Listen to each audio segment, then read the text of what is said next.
What's up, everybody? My name's Chris Nays. I'm your host, and this is the Ritual Disc Flip podcast.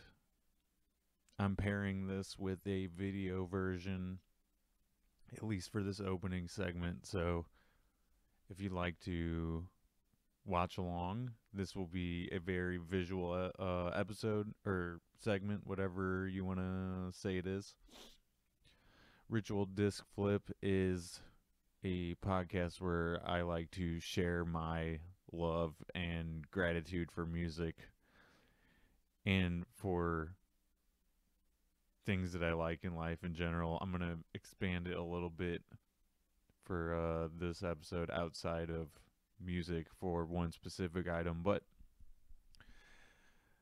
this is a little bit of a late Black Friday record store exclusive episode. I have been currently rehearsing with two different bands for upcoming shows and working a lot. So,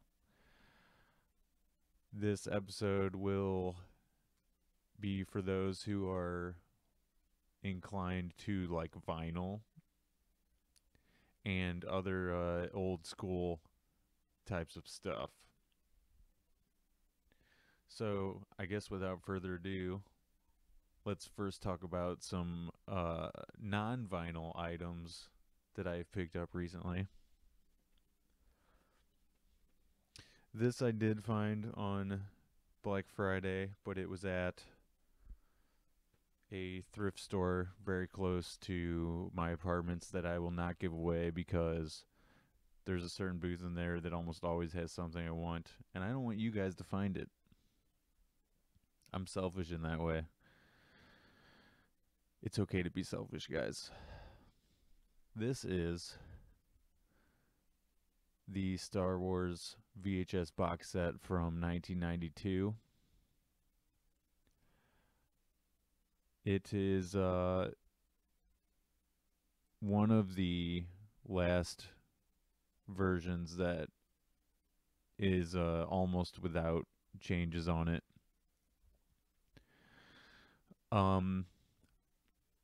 The only issue that I have with these are that they are not in widescreen format, but if you're willing to overlook that, these are some pretty sweet versions. And also, before most of, I think all of the, I haven't watched every VHS in this yet, just the Empire one, but I believe before every one of these, there are cool ads and stuff that are not on any of the other ones. So I think the preview that was on Empire was for a documentary, a separate VHS documentary that they released around 92, covering the entire original trilogy, which I gotta find that somewhere. I don't know how I didn't know that existed. This is sort of an early Christmas present to myself. We're moving on, by the way. See, if you were watching, you would see that I'm grabbing something else to show the camera. This is a book, a coffee table book, which it is also available in I believe it's also available in paperback. But Martin Popoff, one of my favorite new rock and roll authors, put this book together, Rush album by album. Here's the back cover. But this coffee table book kind of so the basic format is he interviewed about 15 different people, and then he'll switch out people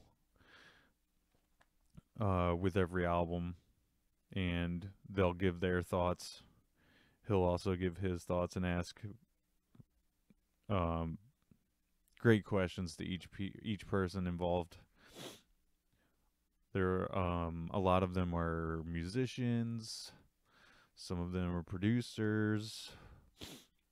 Some of the people interviewed in this book were actually people that worked in the studio at the time that each of these records came out, but it covers their entire career, and it's kind of a dream come true. There's a bunch of great photos in it too. I'm just gonna put down the mic for a second and flip through and show some photos of the camera.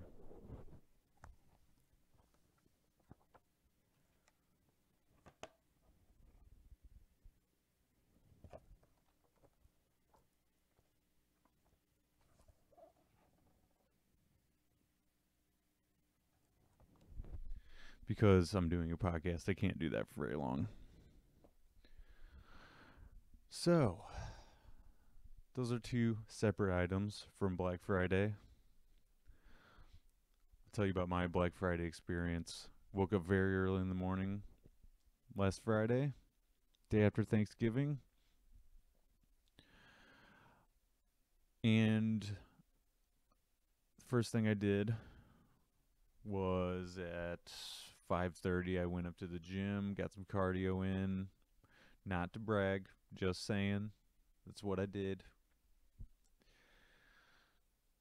Got home, and the first record store to open was the record store that is next to Foo Bar in St. Louis, called the Music Record Shop. I have only been in there once before. It's kind of further away than like 3 or 4 other record stores that I really like, so I'm not there that often. If I'm there, it's usually because I'm at Foo Bar and I stop in there first or something like that. Anyway, I thought that so they were the first ones in town to open.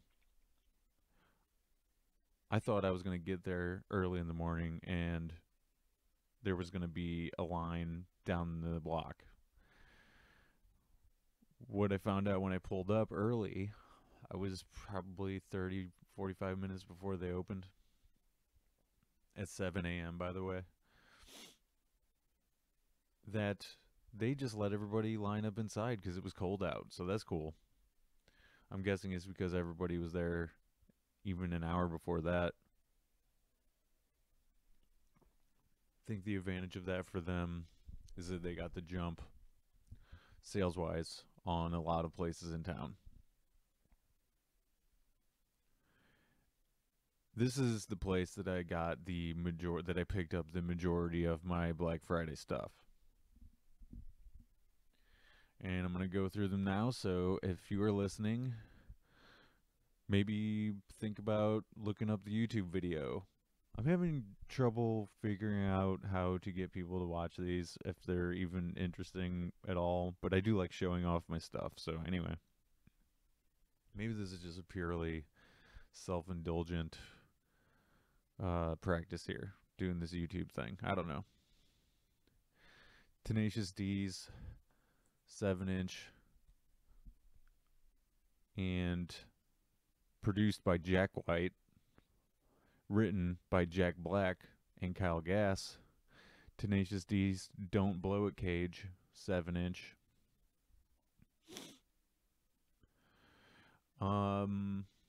This was a Third Man Records release, Jack White's record label.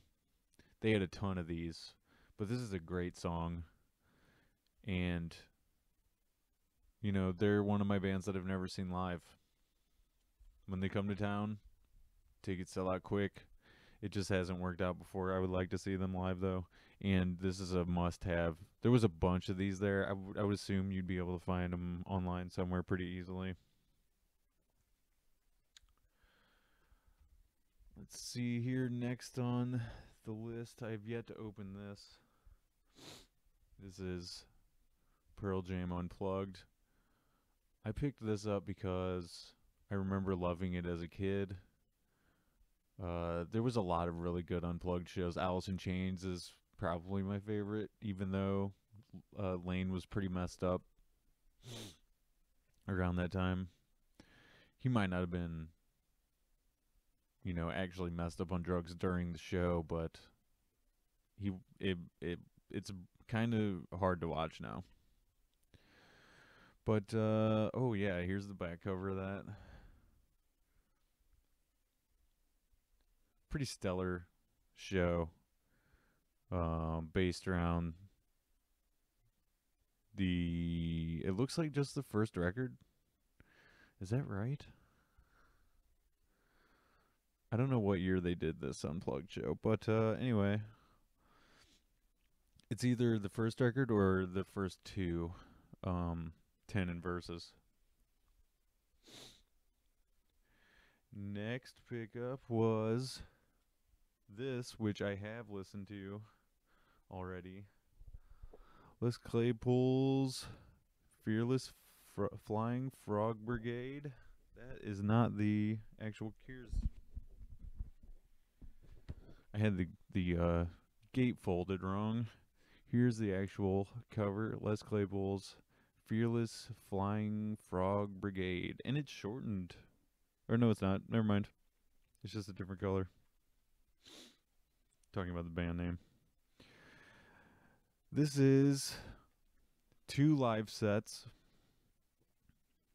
and there's a whole lot of Floyd on this. If you're a Floyd fan, and if you're a Les Claypool fan, for sure, must have. This is amazing stuff. Moving on to, let's see here. Oh, you know what? I should explain that I didn't see this when I was at Music Record Shop, so I probably just overlooked it. High pressure situation. um so I left there and went and picked that up at Planet Score, and I got another little story to add on to that, but here's the main reason. I got a tip that this record, this set of 4 records, Dream Theater Score Live. This is the show that Brian and I went to New York City to see in 2006. It's a Rhino release. Very cool. I'm looking forward to listening to this. The only 2 of my vinyl, or actually 3 of these vinyl that I'm showing you today, I've listened to. The others I've yet to get to, but I'm making my way steadily through them. I, would have loved to be able to share that vinyl with Brian. If I could show him that, he would die. He would, a poor choice of words. He would love every second of this vinyl. He would want me to put it on immediately upon arriving here, or if I took it over to his place. I just put up my top 9 Instagram photos, and he's holding up the latest Faith No More vinyl in it whenever he visited me a couple years back. I'm gonna try to find another podcast with him and maybe tack it on the end of this, just because why not? Let's see. So I go from Music Record Shop over to Maplewood for Planet Score. There's only one person in line ahead of me. This guy, I felt really bad for him. It was very, very cold that morning, and he's sort of a noob to, record store day and Black Friday, and I think he anticipated way earlier arrivals than what ended up happening. He got there like a full 4 hours early, and so he sat there for the majority of that time until I got there, and you know, he told me he was just happy that he had somebody to talk to up there now. So he and I sat there and talked for like an hour before anybody came. Man, so he was up there a really long time without anybody.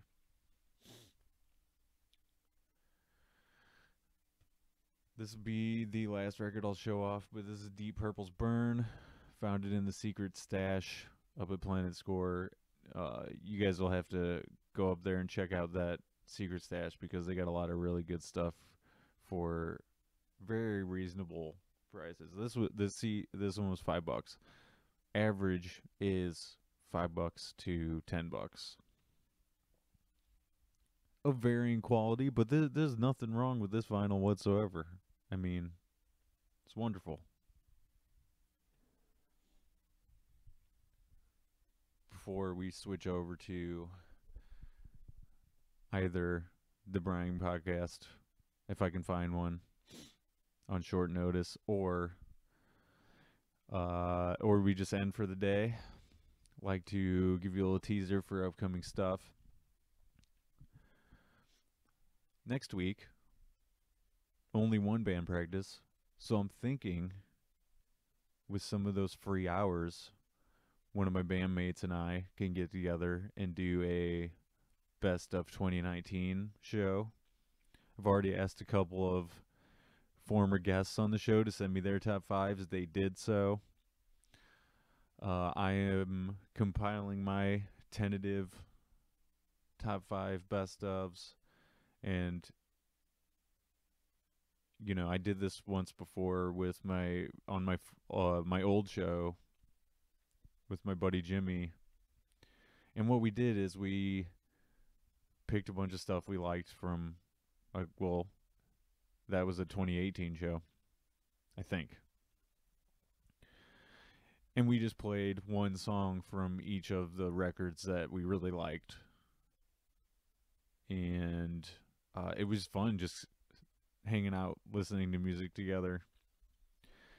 It's basically like putting on our own, radio show for a few hours. So, or maybe a couple. I don't know. It just depends on how much music we end up wanting to share, how much time we're able to dedicate to putting stuff together. So, that's a tentative plan. I'm hoping that happens next weekend, and then in the coming week, I'll edit and put it together. Hope maybe I'll have time, that night to put it all out. So, anyway, look for that in the near future, hopefully. Also, some plugs before we end this segment for the day. December 28th, Saturday, the weekend following Christmas, of course. Tape History, my instrumental, sort of weird prog, post-rocky project, band, not project, band. With Jarrett and Ian, we are playing at Foo Bar. We would love to see you there. It's a part of a local showcase. It's been a while since we played a gig, and, friends coming to the first couple of gigs that we've done have been sparing at best, so I would really like people to come out, and I want to see your smiling faces, and I want you to experience what we spend a lot of time working on. I think it's of value, and I think you guys will enjoy yourselves. So, December 28th, Saturday, at Foo Bar. Come out. Awesome. Also, this announcement just went up yesterday as of this recording. February 1st, 2020, the Irie reunion show. Nick Gussman's band, Nick Gussman and the Coyotes, I think it is. Nick Gussman and Coyotes of some kind will be playing at Foo Bar with maybe more bands to be announced. We haven't really figured out, or, well, I don't know all the details on that yet, but tickets are available digitally. The easiest way, you buy online, and then it gives you a little scan code, and all you have to do when you get to the venue, show them your phone, show them the ticket on your phone. There's no money exchange needed unless you're a minor. February 1st, Saturday, Ivory Reunion Show. It's the only one we're doing, right? How can you miss it? There's only one show. You're going to regret it. So don't regret it. Don't live in this world where you have to go on after February 1st realizing, like, man, I could have just given up my one Saturday. It's a holiday weekend. I know everybody's busy. Oh, wait, no, what? I'm getting the shows mixed up in my head. February 1st is not a holiday weekend that I know of. February 1st is a day that you will join us. It's an evening that you will join us in celebration of a band from many years ago. It's the 15th anniversary of the first Irie record that we did at Webster. We're going to play a lot of stuff from that. We're going to play a lot of stuff later than that. Maybe even throw in some other people's music. How about that? You like to hear other people's music, right? Okay, so as long as it's good. We're going to make it good for you. This plug segment almost has gone on longer than the main thing. Okay, so anyway. Saturday, December 28th. That is a holiday weekend. Tape History, Foo Bar. February 1st, Saturday, 2020. Foo Bar. And now, we either A, move on to a segment of a previous show I did with Brian, or we just close it out for the week, and I will see you next time on whatever that show is. There's a lot of mystery at the end of the show, I know. And sometimes that's hard, because people want cold, hard facts. They want to know what's happening, when. And I already did that with the show plugs, right? But as for this show, not even I know exactly what's going to happen. Is that poor planning? No, it's really just that I don't I don't live that way, I guess, is what it really comes down to. I kind of take every day as it comes, and the thing is, if you ever try to make concrete plans beyond like a week, not even that sometimes, you end up not doing that thing. So why plan out for months or several weeks ahead when I know it's just going to change, right? The best advice I can give to people out there who are involved in any kind of artistic project, or just, if this isn't art, but this is a thing that I like to do. If you are depending on others to get anything done, um, or if you are actually no, if you are the person that someone else is depending on to make something happen, just be as reliable as possible. If you're going to be a professional in any sort of project or art or anything, the absolute best thing you can do is be reliable in that and do the thing that you say you're going to do, right? And that might sound preachy, and I know I'm probably just sort of rambling as we get at the end of this, but really that is key to getting shit done, is be reliable, right? So I'll see you at the shows. I will see you next time on Ritual Disc Flip Podcast. If you liked this, please go leave a review, 5-star us, share it with your friends, like the YouTube channel, subscribe to it, whatever. And until next time, I have been Chris Nays, and I will continue to be Chris Nays until the end of my days. I just ended this show with a rhyme, and ended it just in time. Goodbye.